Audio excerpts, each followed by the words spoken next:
নমস্কাৰ।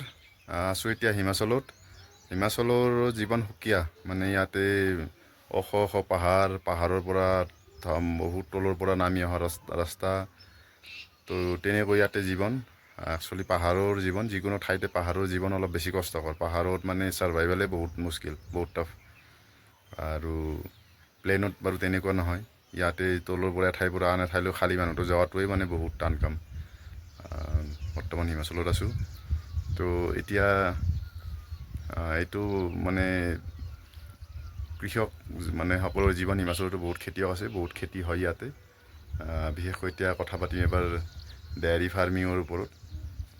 সৰু সুৰা প্ৰায় মানুহৰ ঘৰতে ডেয়াৰী ফাৰ্ম এখন থাকে, গৰু কেইটামান থাকে। সকলোৱে গৰু ৰাখে পাহাৰুৱা অঞ্চলত। তো কেনেকৈ এওঁলোকে কৰে, কিমান কষ্টৰে কৰে আৰু কি কি পদ্ধতিত কৰে, সেইটো দেখুৱাম। ভিডিঅ'টো ভাল পালে লাইক আৰু ছাবস্ক্ৰাইব কৰি দিব। বৰ্তমান আছোঁ এখন সৰু ডেয়াৰী ফাৰ্ম। গাঁৱলীয়া জীৱনৰ এটা অভিন্ন অংগ ডেয়াৰী ফাৰ্ম। ইয়াতে এইখন এখন সৰু ডেয়াৰী ফাৰ্ম, শ্লাইটলি মডাৰ্ণ। এইটো হ'ল থাৰপাৰকাৰ, বগাজনী থাৰপাৰকাৰ, ৰঙাজনী হ'ল চাহিৱাল আৰু এইজনী হ'ল ৰাজস্থানৰ ৰাঠি গাই। তিনিটা বেলেগ বেলেগ ব্ৰিড, তিনিওটাই কিন্তু দেশী ব্ৰিড, ভাৰতীয় মানে দেশী ব্ৰিড। আৰু মানে মিল্কিং কেপাচিটি এইকেইটাৰে ভাল। এইকেইটাৰ পোৱালি ভাল চিমেণ্ট দি মানে প্ৰডাকশ্যন কৰা পোৱালি। তো ইয়াতে মানুহবিলাকৰ আমাৰ দৰে নহয় আৰু। আমাৰ দৰে কোনোবাই ডায়েৰী ফাৰ্ম কৰিলে মানে দিনটো ডায়েৰী ফাৰ্মিঙৰ মানে ছেটৰ ভিতৰতে সোমাই থৈ দিব। ইয়াৰে মানুহবিলাকে ৰাতিপুৱাই গাই খীৰোৱাৰ পিছত কিছু সময় এনেকৈ ৰ'দত বান্ধি দিয়ে, কেইঘণ্টামান। সেই 2-3 ঘণ্টা 4 ঘণ্টা যি সময় পায়, ৰ'দ মানে বেছি তাপটো বেছি নোহোৱালৈ বান্ধি থৈ দিয়ে। ইয়াৰে দুটা সুবিধা, এইখিনি সময়ত মানে গোহালিটো চাফা কৰিবৰ কাৰণে বহুত ভাল, আৰু গোহালিটো শুকাবলৈ সময় পায়। আৰু 2 নম্বৰতে ভিটামিন ডি যেতিয়া পাব, ৰ'দৰ তাপৰ পৰা ভিটামিন ডি পায়, তো গাই কেইজনী মানে বেমাৰৰ পৰা বাচি থাকে আৰু স্বাস্থ্যও ভালে থাকে। তো সেইফালৰ পৰা এয়া এনেকুৱা হিমাচলৰ পাহাৰ। তো এনেকুৱা পাহাৰত মানে ডেয়াৰী ফাৰ্মিং কৰা, ছাৰ্ভাইভ কৰা মানে কিমান টান দেখিলেহে গম পায়। ইয়াৰ মানে গৰু বহুত কেইজনী আছে ইয়াতে, এনেকৈ ফাৰ্মিং কৰি আছে। ইয়াতে বিশেষকৈ কি কৰা যায় মানে ঘাঁহ পোৱা যায় পাহাৰত, ঘাঁহ কাটি আনে। তাৰে লগতে গছৰ পাত বিশেষকৈ ইয়াতে ব্যৱহাৰ কৰে। ইয়াতে বান নামৰে এডাল গছ আছে, মানে সেই গছডালৰ মানে পাতবিলাক বিৰাট ভালেই দিয়ে। এইখিনি হ'ল বান গছ। তো ইয়াৰে পাতবিলাক কাটি কাটি গৰু ছাগলী চবকে খুৱায়, লগতে ঘাঁহ। আৰু লগতে ইয়াতে মানে পাঞ্জাৱ হাৰিয়ানাৰ পৰা মানে সেই ঘেঁহুৰ ভুচিটো ইয়াতে কিনি আনি লৈ পেলাই এনেকৈ খুৱাই পেলাই গৰু আৰু ছাগলী বা যিমান আছে পশুবিলাক তেনেকৈ ইয়াতে পালন কৰে। এই দেৰি হোৱাৰ পিছত যেতিয়া ৰ'দটোৰ তাপটো বাঢ়ে, তেতিয়া ইয়াতে মানে গৰুবিলাক এনেকৈ সৰু সৰু গোহালিবিলাকত সোমাই ৰাখে।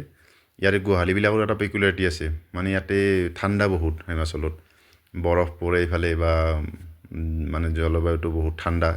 সেইবাবে একদম পূৰা পেক গোহালি এইটো। এনেকুৱা পেক গোহালিত মানে যেতিয়া ৰ'দ পৰাৰ পিছত সোমাই থৈ দিয়ে। তাৰে পিছত তেনেকৈ চবখিনি যোগাৰ ইহঁতৰ থাকে। মানে এইফালে মই এইটো দেখিছোঁ, মানে সকলোখিনি যোগাৰ থাকে। এইটো ঘাঁহ কাটা মেচিন, চাফ কাটাৰ এইটো আছে। এইটো হ'ল মাকৈ গুড়ি কৰা মেচিন। যিহেতু খেতিয়কসকলে মাকৈ খেতি কৰে, সকলো খেতিয়কে ইয়াতে মাকৈ খেতি কৰে। তো নিজৰ জীৱ জন্তুৰ কাৰণে ঘৰৰ মাকৈ দি মানে গুড়ি কৰি ইহঁতক খুৱায়। তো এনেকৈ এটা মানে ফিড কষ্টটো বচাবলৈ সক্ষম হয়। যিহেতুকে আমাৰ সেইফালৰ দৰে মানে ধান বা ঘেঁহু ইয়াতে নকৰে। পাহাৰুৱা অঞ্চল দেখিলেই গম পাব। এনেকুৱা ঠাইত মানে ধান ঘেঁহু নহয়, কিন্তু সেইকাৰণে ধানৰ খেৰ নাপায় ইয়াতে। কিন্তু ঘেঁহুৰ মানে যিটো ভুচি, সেইটো ৰাজস্থান হাৰিয়ানাৰ পৰা এনেকৈ ইয়াতে আনি লয়, পাঞ্জাৱ হাৰিয়ানাৰ পৰা আনি পেলাই ষ্ট'ৰ কৰে। তাৰপিছত সিহঁতৰ কেঁচা ঘাঁহৰ লগত মিক্স কৰি চাপকাটত কেঁচা ঘাঁহটো কাটে আৰু ঘেঁহুৰ ভুচিৰ লগত মিক্স কৰি দিয়ে। দেখিছে নহয় এনেকুৱা ৰাস্তা, এই ৰাস্তাবিলাকে দি তলত নামি যায় আৰু তাৰ পৰা ঘাঁহ কাটি আৰু মূৰত লৈ পেলাই উঠাই লৈ আহে। তো ছাৰ্ভাইভেল কিমান ইয়াতে টান, সেইটো মানে ইয়াত থাকিলেহে গম পোৱা যায়, ইয়াত উপলব্ধি কৰিলেহে গম পোৱা যায়।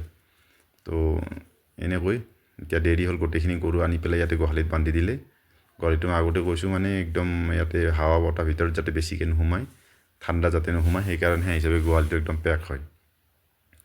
এনেকৈ ইয়াতে বহুত কষ্ট, তথাপি ভালকৈ কৰে। আমাৰ ফালেতো বহুত ইজি, তথাপিও মানুহবিলাকে মানে কৰিবলৈ ইচ্ছা নকৰে।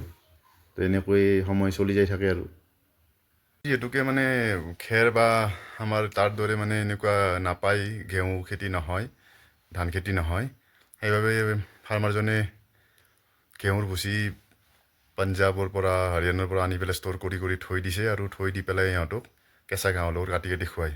সেইকাৰণে গৰুবিলাকৰ চেহেৰাও ভালে থাকে। মই দেখুৱাই আছোঁ আপোনালোকক। এয়া পেকিঙত ঘেঁহুৰ ভুচি এইবিলাক এনেকৈ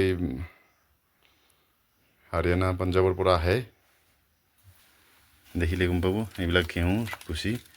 মানে ঘেঁহু যেতিয়া ঘেঁহু কাটা যায়, ঘেঁহু কাটাৰ পিছত মানে কম্বাইনেদি ঘেঁহু কাটাৰ পিছত যিটো মানে নাৰাটো থিয় হৈ থাকে, সেইটো আৰু থ্ৰেচাৰ মেচিন সিহঁতৰ এটা আছে, পাঞ্জাৱ হাৰিয়ানাৰ ফালে পায়। সেইটো দি একদম এনেকৈ গুৰি কাটি ট্ৰলিত ভৰাই পেলাই নিজৰ কাৰণে ষ্ট'ৰ কৰি ৰাখে।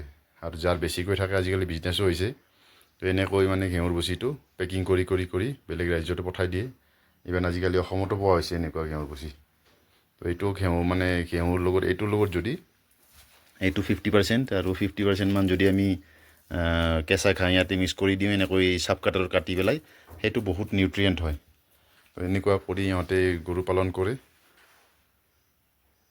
এইটো আছিল এটা শ্বৰ্ট ভিডিঅ' ডেইৰী ফাৰ্মিঙৰ ওপৰত। মানুহবিলাকে হিমাচলত কেনেকৈ সৰু সুৰাকৈ ডেইৰী ফাৰ্মিং কৰে। কষ্টকৰ জীৱন, তথাপি মানে জীয়াই থাকিবলৈও পৃথিৱীত মানে জনম লোৱা গৈছে যেতিয়া, কিন্তু ইয়াৰে সুকীয়া কিছুমান জীৱন প্ৰণালী আছে। তো সেইবিলাকক দেখুৱাবলৈ আৰু আগৰ ভিডিঅ'ত চেষ্টা কৰিম। ভিডিঅ'টো ভাল পালে লাইক আৰু চেনেলটো ফ'ল' কৰি দিব। ধন্যবাদ।